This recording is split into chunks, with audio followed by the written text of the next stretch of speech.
Kuya, nandito kami ngayon sa munting kubo namin dito sa Talisay. So nagkita-kita kami ng kasama ko, si Sir Ricky Rafting, no? Yan yung kasama ko.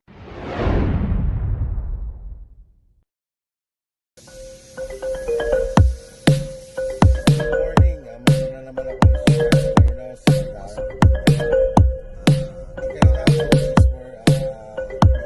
nandito na naman ako sa Talisay. Nandito na naman tayo sa